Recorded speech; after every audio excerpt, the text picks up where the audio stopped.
روزے کی شروعات کب سے ہوئی؟ سب سے پہلا روزہ دنیا میں کب رکھا گیا اور کس نے رکھا؟ یہ جاننا ہر مسلمان عورتوں اور مردوں کے لیے ضروری ہے۔ بسم اللہ الرحمن الرحیم۔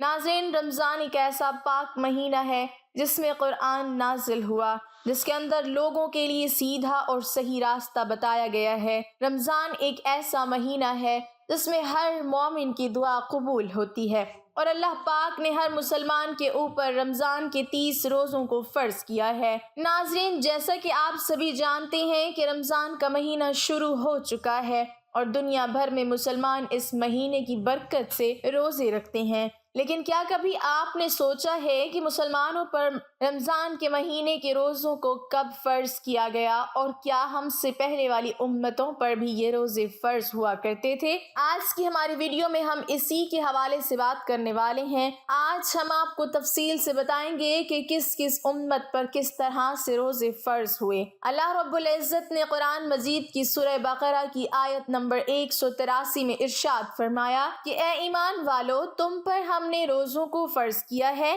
جیسے تم سے پہلے لوگوں پر فرض کیے گئے تھے، تاکہ تم اس مہینے کا احترام کرو اور پابندی کے ساتھ روزے رکھو۔ ناظرین، رمضان میں جب روزے دار روزہ رکھتا ہے اور اللہ تعالیٰ کا حکم مان کر صبر کرتا ہے، تب اللہ تعالیٰ اس روزے دار کو صبر کا بدلہ عطا کرتا ہے۔ اس مہینے کی فضیلت سے اللہ پاک انسانوں کے رزق میں برکت عطا فرماتا ہے اور غریب سے غریب انسان کو اللہ کی نعمتیں ملتی ہیں۔ اس لیے اس مہینے کو ماہ وسعت رزق کے نام سے بھی جانا جاتا ہے۔ ناظرین، ہر مسلمان اس مہینے میں خاص طور سے ہر گناہ سے پرہیز کرتا ہے، اور جب تک اللہ کا حکم نہیں ہوتا تب تک کوئی بھی چیز کھاتا پیتا نہیں ہے۔ اگر ہم تاریخ اور مذہبی حوالے سے دیکھتے ہیں تو حضرت آدم علیہ السلام کے زمین پر آنے کے بعد سے ہی روزے رکھنے کی شروعات ہو چکی ہے۔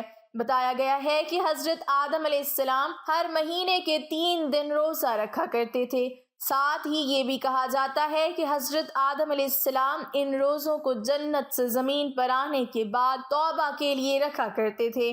اس طرح پورے سال میں حضرت آدم علیہ السلام 36 دن روزہ رکھتے تھے۔ ناظرین، حضرت آدم علیہ السلام کے زمانے میں ہر مہینے کی چاند کی 13، 14 اور 15ویں تاریخ کو روزے رکھے جاتے تھے۔ یہ وہ تاریخ ہے جب چاند پورا مکمل اور روشن ہوتا ہے، جسے آپ اور ہم 14ویں کا چاند بھی کہتے ہیں۔ اس کے بعد جب حضرت نوح علیہ السلام کا زمانہ آیا تو انہوں نے بھی حضرت آدم علیہ السلام کے زمانے کی طرح مہینے میں 3 روزے رکھے، وہ بھی انہی 3 تاریخوں پر۔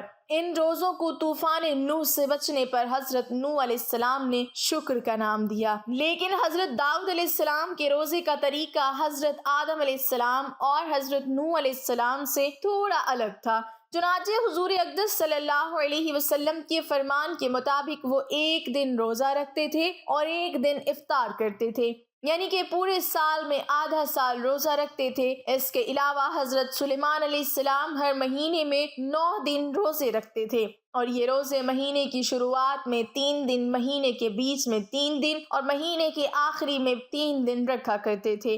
اس کے علاوہ حضرت ابراہیم علیہ السلام بھی حضرت آدم علیہ السلام کے طریقے کے مطابق روزہ رکھا کرتے تھے، یعنی کہ ہر مہینے میں 3 دن روزے رکھے۔ لیکن کئی روایتیں یہ بھی بتاتی ہیں کہ حضرت ابراہیم علیہ السلام پورے مہینے کے روزے رکھا کرتے تھے۔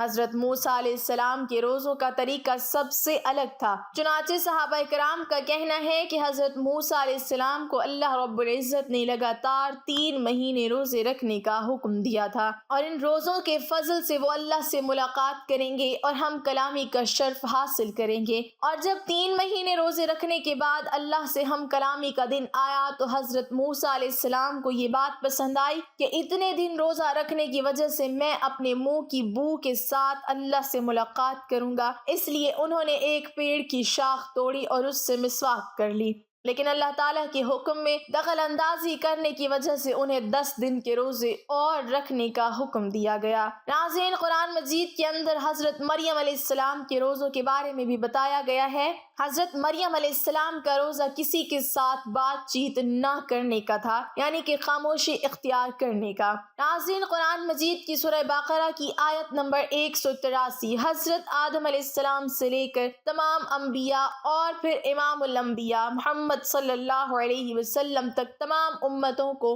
جوڑتی ہے۔ جیسا کہ ہر امت کے لیے نماز کا حکم کیا گیا ہے، اسی طرح ہر امت پر روزوں کو بھی فرض بتایا گیا ہے۔ پچھلی امتوں کے روزے حالاتوں کے مطابق آج کی امت سے الگ تھے۔ روزوں کی تعداد اور یہ کب کس وقت کس حالت میں رکھے جائیں گے، ان سب چیزوں میں آج سے فرق تھا۔ رمضان المبارک کے روزے دوسری امتوں پر فرض نہیں تھے، لیکن حضرت محمد صلی اللہ علیہ وسلم کی امت پر رمضان کے روزے ہجرت کے 1.5 سال بعد 10 شعبان المکرم سن 2 ہجری کو مدینہ منورہ میں فرض ہوئے۔ ناظرین، اللہ پاک نے فرمایا کہ ماہ رمضان وہ مہینہ ہے جس میں قرآن کو نازل کیا گیا، جو لوگوں کی ہدایت کرنے والا ہے۔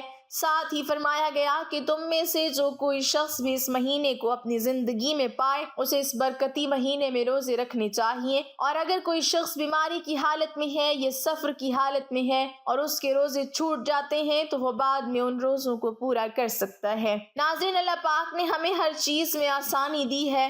اس کا ارادہ ہمارے ساتھ آسانی برتنے کا ہے، سختی کا نہیں۔ ہمیں اس مہینے میں روزے رکھنے چاہیے، اور اگر کبھی کوئی روزہ کسی وجہ سے چھوٹ جاتا ہے تو اسے بعد میں پورا کر لینا چاہیے۔ ہمیں اللہ کی اس ہدایت پر شکر ادا کرنا چاہیے۔ ناظرین، یہ بھی جان لیتے ہیں کہ حضور اکرم صلی اللہ علیہ وسلم کی امت سے پہلے یہود و نصارہ 10 محرم یعنی یوم عاشورہ کا روزہ بڑے ہی احترام کے ساتھ رکھا کرتے تھے۔ اسی طرح ہر مہینے کی 13ویں، 14ویں اور 15ویں چاند کی تاریخ کو امت روزوں کو بہت ہی احترام کے ساتھ رکھتی تھی۔ چنانچہ حضور اکرم صلی اللہ علیہ وسلم نے پوچھا کہ تم 10 محرم کا روزہ کیوں رکھتے ہو؟ تو انہوں نے جواب دیا کہ اس دن ہمارے رب نے ہمیں فرعون سے نجات دلائی تھی، اور اسی دن سمندر سے راستے نکال کر ہمارے رب نے ہمیں دریائے نیل سے پار کرایا تھا۔ چنانچہ ہم اپنے رب کا شکر ادا کرنے کے لیے اس دن روزہ رکھتے ہیں۔ اس پر حضور اکرم صلی اللہ علیہ وسلم نے ارشاد فرمایا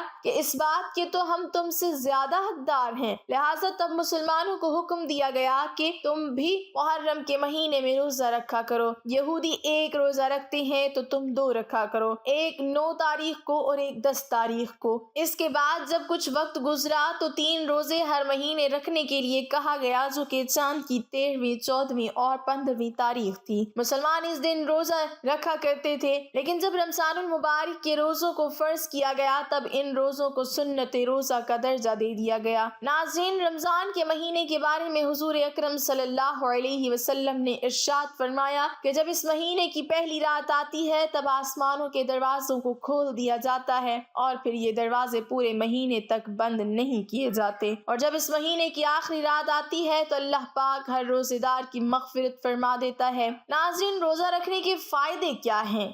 کیا آپ جانتے ہیں؟ یوں تو شریعت میں حکم دیا گیا ہے کہ آپ روزہ رکھیں، لیکن اس کے فائدے کتنے ہیں آپ اس کو سوچ بھی نہیں سکتے۔ اور آج کے زمانے میں جب سائنس کی تعلیم بہت آگے ہے اور وہ نئی نئی چیزوں پر ریسرچ کر رہے ہیں، تو ان سائنسدانوں نے روزے کے حوالے سے بھی ریسرچ کی اور انہوں نے بہت سارے فائدے بتائے۔ تو آج ہم سائنس کے اعتبار سے تقریباً 7 فائدے آپ کو بتائیں گے کہ روزہ رکھنے کے فائدے کیا ہو سکتے ہیں۔ نمبر 1، سائنسدانوں کا یہ ماننا ہے کہ روزہ رکھنے سے دل اور دماغ کے لیے بہت زیادہ فائدے مند ہوتا ہے۔ روزہ دل اور دماغ کو صحت مند بنا دیتا ہے، یہ پہلا فائدہ ہے۔ دوسرا فائدہ، جو شخص روزے میں رہتا ہے تو اس کا بلڈ پریشر نہ زیادہ ہوتا ہے نہ کم ہوتا ہے، بلکہ اس کا بلڈ پریشر نارمل رہا کرتا ہے، جس کو آپ کہتے ہیں کہ بلڈ پریشر نارمل ہے۔ یہی تو وجہ ہے کہ آپ دیکھیں کہ بہت سارے ایسے لوگ جو 11 مہینے لگاتار بلڈ پریشر سے پریشان رہتے ہیں، لیکن رمضان المبارک کے مہینے میں وہ روزہ رکھتے ہیں تو اللہ کے فضل و کرم سے ان کو کوئی تکلیف نہیں ہوتی۔ نمبر 3، جو روزے دار ہوتا ہے وہ غذا کم استعمال کرتا ہے، جس میں بدن کی چربی پگھلتی ہے۔ یوں ہم سال بھر ہمارے بہت سارے ساتھی ورزش کرتے ہیں اور الگ الگ جگہوں پر پیسے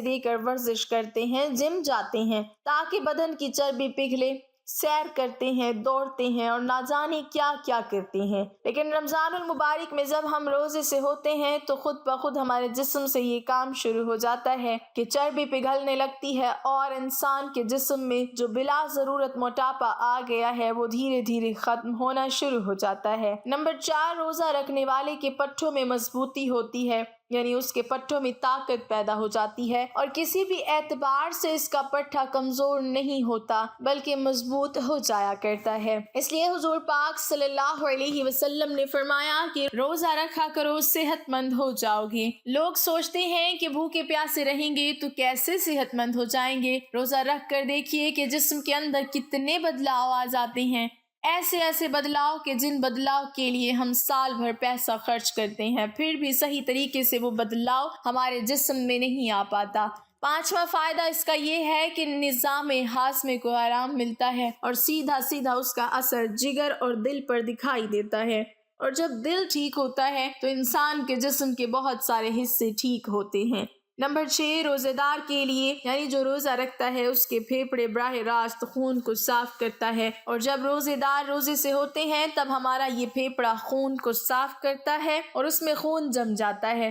تو جب ہم روزہ رکھتے ہیں تو خون کی سپلائی بہت کم ہوتی ہے، اور جب خون کی سپلائی کم ہوتی ہے تو پھر پھیپھڑے میں جو خون جمع رہتا ہے وہ دھیرے دھیرے پگھلتا ہے، تو اس طرح وہ جمع ہوا خون بالکل صاف کر دیتا ہے، یعنی روزہ رکھنے کی وجہ سے ہمارا پھیپھڑا صاف ہو جاتا ہے۔ نمبر 7، خون میں غذائی مادے کم ہو جاتے ہیں۔ جب ہم روزہ رکھتے ہیں تو خون میں غذائی مادے کم ہو جاتے ہیں، تو پھر ایسی صورت میں ہوتا کیا ہے کہ ہمارے جسم میں جو ہڈیاں ہوتی ہیں، ہڈیوں کے اندر جو گودا پیدا ہو جاتا ہے تو وہ گودا خود بخود حرکت کرنے لگتا ہے، اور جب گودا حرکت میں آ جاتا ہے تو انسان کے جسم کو طاقت ملتی ہے، انسان کے جسم کو قوت ملتی ہے اور انسان کی ہڈیوں کو مضبوطی ملتی ہے۔ اس طرح جب انسان کی ہڈیاں مضبوط ہوتی ہیں تو اس کا پورا جسم مضبوط ہو جایا کرتا ہے۔